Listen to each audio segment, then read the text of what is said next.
The campaign at the China-Burma border was a series of battles fought between the Chinese nationalists and the communists at or around the China-Myanmar border. After the Chinese Civil War in the post-World War II era, it is known officially in China as the Burmese Border Surveying and Security Operation. Background: after the Communist Revolution in China, some surviving nationalist forces withdrew to Burma and continued to fight. Under international pressure, the nationalist government in Taiwan withdrew the surviving force in the China-Burma border, totaling over 6,500 in May 1954. However, many ardent nationalists refused to retreat to Taiwan and decided to stay in Burma and carry on the anti-communist struggle. To better lead these troops, the nationalist government sent the original deputy commander-in-chief, Liu Yuanlin, back to Burma to form Yunnan People's Anti-Communist Volunteer Army in June 1954. By the early 1960s, the nationalist force in northern Burma had reached its peak, totaling near 10,000 troops.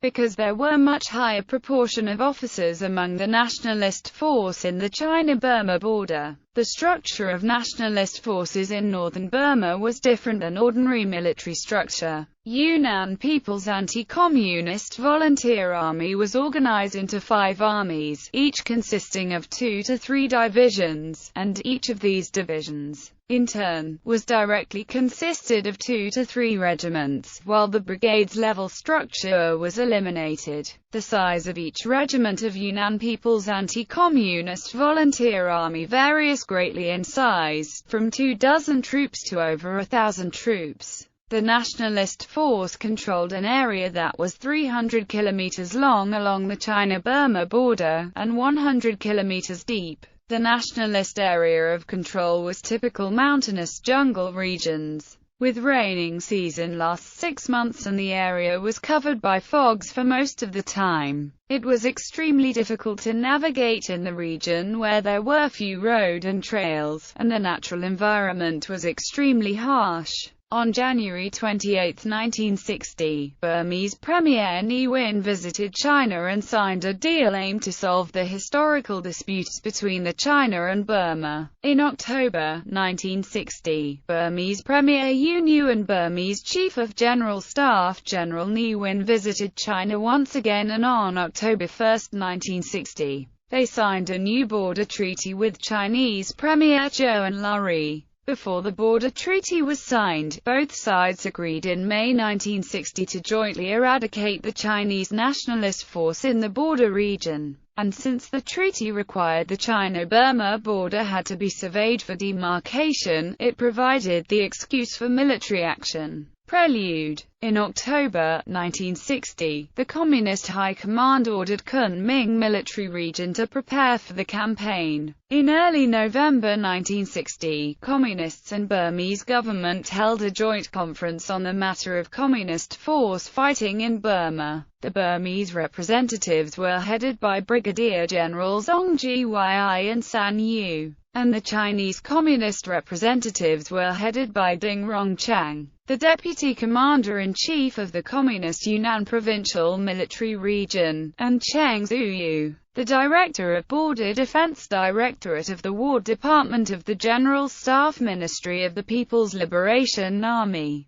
By November 4, 1960, the deal was signed in which Communist force was allowed to fight in Burma in a region that was 20 kilometers deep, 300 kilometers long, along the border. On November 14, 1960, the Communist Central Military Committee formally issued the order to cross the border to destroy the nationalist troops in Burma according to the personal direction of Zhou Enlai. The political implication of the campaign was specially emphasized, and failure was not an option. The Communist force would be mainly deployed in Mengma, Mengwa and Sandow regions. The Communists intended to avoid scattering the enemy, but instead, complete annihilating the enemy by first cutting off the retreating route of the Nationalists after a surprised attack. Restrictions on the communist actions were also implemented. For example, if the Nationalists were to retreat toward Burma-Thailand-Laos border, Communists could not give a chase on its own, and must be coordinated with Burmese government first, just as in any situation that would occur unexpectedly.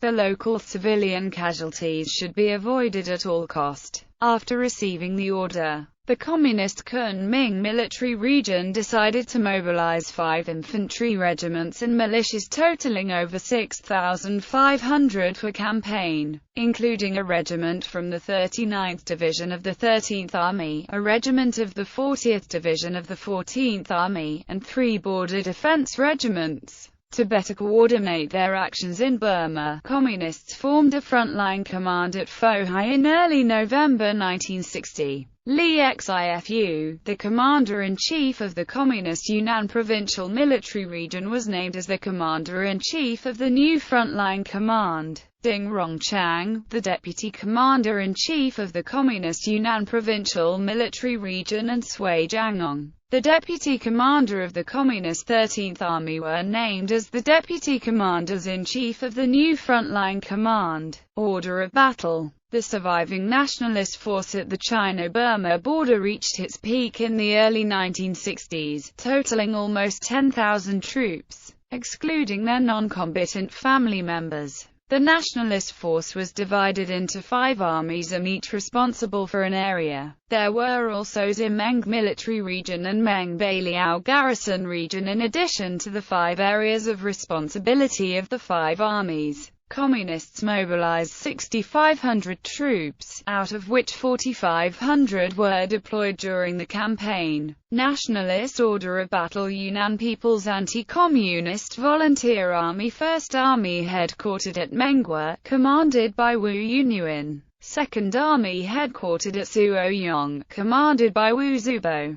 3rd Army headquartered at Leidong, commanded by Li Wenwan. 4th Army headquartered at Mengma, commanded by Zhang Weikeng. 5th Army headquartered at Menglong, commanded by Duan Ziwin. Communist Order of Battle. 117th Regiment of the 39th Division of the 13th Army, 118th Regiment of the 40th Division of the 14th Army, 116th Regiment, 9th Border Defense Regiment of Yunnan-Si Mao Military Subregion, 10th Border Defense Regiment of Yunnan-Si Mao Military Subregion, 11th Border Defense Regiment of Yunnan-Si Mao Military Subregion. Militia units. Strategies. Both sides had been limited by various factors. The Nationalists, due to their low numbers, adopted the strategy to avoid fighting any large-scale battles, but instead, the Communists, on the other hand, was bounded by the red line that limited their actions, which eventually resulted in the successful escape of Nationalists to the Thailand-Laos border, keeping most of their strength. Nationalist strategy. The Nationalist front line bordering China was 300 kilometers long and 20 kilometers deep, and was the main target of the Communist offensive. There were a total of 22 nationalist strongholds in the region, including the headquarters of the Nationalist 1st Army and 4th Army, 2nd Division,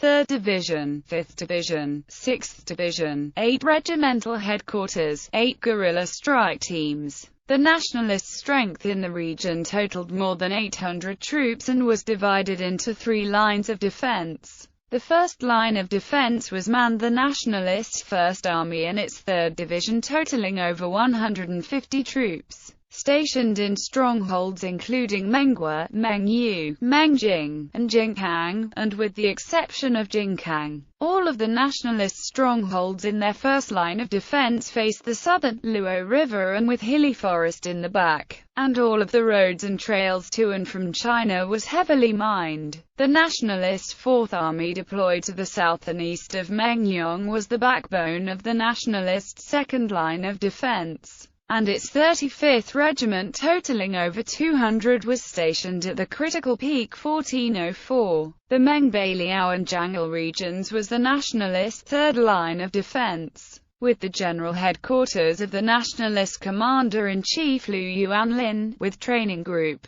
Garrison Regiment and Communication Battalion totaling over 450 troops. Jangal Region was the Nationalists' logistic headquarters totaling over 200 troops, including the 1st Training Group, the 117th Regiment and a portion of the 116th Regiment of the 39th Division of the Communist 13th Army were tasked to destroy the headquarters of the Nationalist 4th Army at Myanmar. The Nationalist 6th Division, 2nd Division, 5th Regiment, 17th Regiment and 4 guerrilla strike teams totaling 439 troops. In reality, the Communists overestimated the Nationalist strength, which only totaled 334 troops. The 118th Regiment of the 40th Division of the Communist 14th Army was tasked to destroy the headquarters of the Nationalist 1st Army at Mengwa. Once again, the Communists overestimated the Nationalist strength, which only totaled 156 troops. The 11th Border Defense Regiment of Communist Unansi Mao military subregion was tasked to destroy the Nationalist 7th Regiment and a guerrilla strike team totaling 59 troops. But the Communist intelligence had underestimated the Nationalist strength, which totaled 81 troops. The 9th and 10th Border Defense Regiments of Communist Unansi Mao military subregion were tasked to destroy the headquarters of the Nationalist 5th Division at Barbarian's Nest. The 14th Regiment, the 1st Regiment and 2 guerrilla strike teams totaling 159 troops. Once again, the Communist intelligence had underestimated the Nationalist strength, which actually totaled 171 troops. The Communists mobilized a total of 6,639 troops of their own, though not all of them had crossed the border. The Communists divided their forces into 22 routes and would attack in the early morning of November 22, 1960 by crossing the border. First stage. The Communist 2nd Company of the 9th Regiment of Border Defense and the 2nd Company of the 10th Regiment of Border Defense were tasked to attack Nationalist strongholds at Manne, and reach their target by 5 a.m. on November 22, 1960.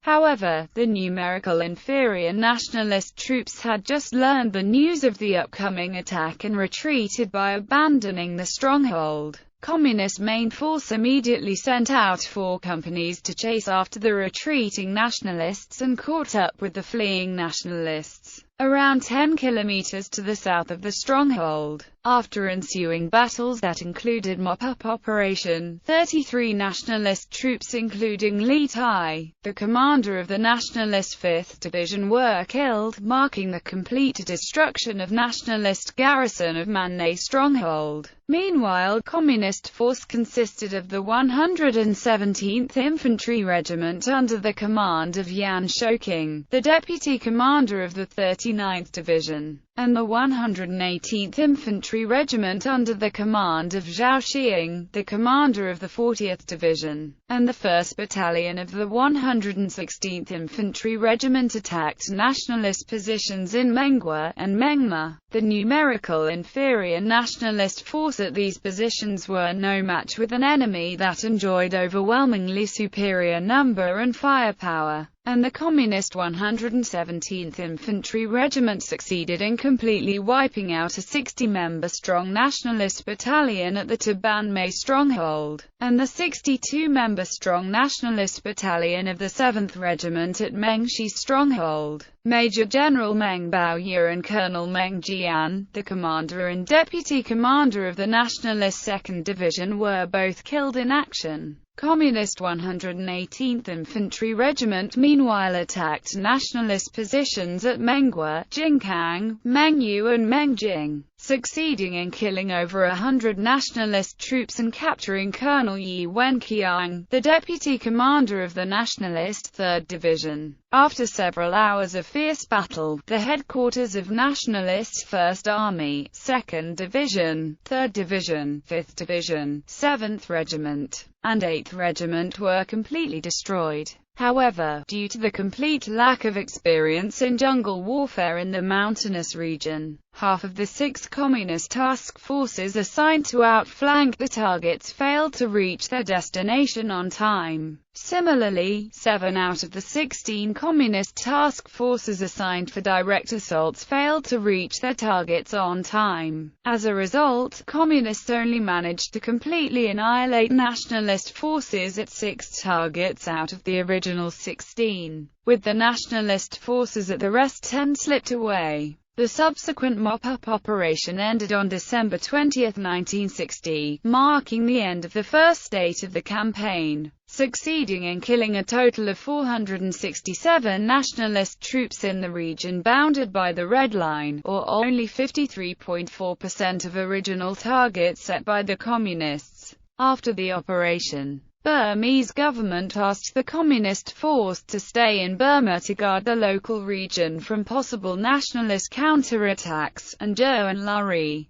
the Chinese premier, agreed and ordered the Chinese communist troops to stay until the demarcation was completed. Second stage. After the first stage of the campaign had concluded, the surviving nationalists decided that their strength was no match with superior communist force and it was best to avoid direct confrontation with the enemy to conserve their strength. Instead, nationalists would gain new territories from Burmese government by attack Burmese troop to make up the territory lost to the communists in the first stage of the campaign. Burmese troop could not check the nationalist advance, and in the evening of January 18, 1961, Burmese liaison officers asked Chinese communists for help on the order given by their government. Communists decided to mobilize over 5,800 troops to launch the second stage of the campaign in late January to attack nationalists beyond the Red Line.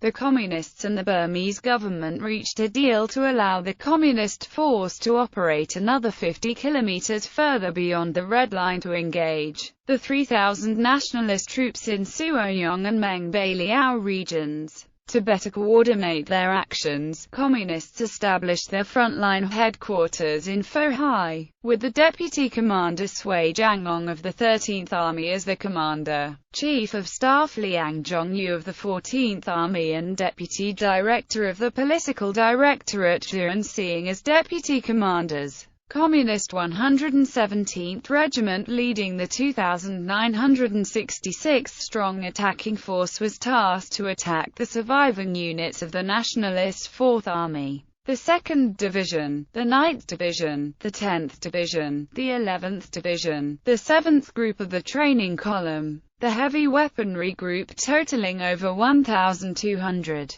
Another communist force consisted of the 10th Regiment and the 11th Regiment of the Border Defense of Simao Military Sub-Region, totaled 1,420, was tasked to attack the surviving nationalist forces totaling more than 680, including surviving forces of the Nationalist General Headquarters in Suoyong, the headquarters of the 2nd Army in Baka, the headquarters of 1st Army at Daling River Crossing Point, the 3rd Division, the 8th Division, and Jonka Squadron. The largest communist force, totaling 3,012, headed by the Communist 118th Regiment, was tasked to attack the surviving units of nationalist totaling over 1,200, including those from Southern Frontline Command Headquarters, Garrison Regiment, Training Column, 2nd Group of the Training Column, 35th Regiment of the 3rd Army, and Officer Training Regiment. On January 25, 1961, all communist units began their assault by crossing the Red Line and attacking toward the regions to the north and west of Mekong River. Nationalist Commander-in-Chief Liu Yuanlin realized the communist objective and immediately ordered a general retreat toward Burma-Laotian border on the very same night under the cover of darkness, abandoning the base they had controlled for more than a decade. By the next day, nationalist strongholds including Baksili, Suoyong, and Mengbaliao fell into the communist hands, and the nationalist rear guards in charge of covering the retreat of the main force was destroyed. The Communist force subsequently performed search and destroy operations to exterminate the surviving nationalists in the newly taken region, and succeeded in killing the nationalist Colonel Li Zizhong, the director of Political Directorate, and Colonel Bai Zhanglin, a regimental commander. However, due to numerous problems, with the exception of Communist force of Simao military sub-region which reached Baxili, its planned destination on time, all other Communist forces failed to reach their planned destination on time, resulting in only killing 274 nationalist troops. In addition to successfully escaping to their new destination several hundred kilometers away in the border region of Burma, Laos, Thailand, the retreating nationalists also successfully managed to carry most of the equipment, supply and wounded with them in their escape. On February 9, 1961, the second stage concluded when all Communist force withdrew back to China, marking the end of the campaign. Outcome: the Communists succeeded in driving the nationalists from their base they held for more than a decade, thus returning the control of an area in excess of 30,000 square kilometers with population over 100,000 to Burmese government. However, the campaign also revealed serious and huge shortcomings of the Communist troop in jungle warfare, and due to these problems revealed later in the Communist post-war analysis, most of the retreating nationalists were able to successfully escape to the Thai-Laotian border several hundred kilometers away, and forming the new base that survived until this day. For the nationalists, despite losing their 30,000 square kilometers size base with population over 100,000 they had held for more than a decade, they nonetheless managed to retain most of their troops and equipment to successfully escape and establish new bases in new area. However, the new area was far less fertile than the land in their original base they had lost, and this forced the nationalists in the new base to be increasingly dependent on opium production and trade, and most of their area of control eventually became part of the infamous Golden Triangle.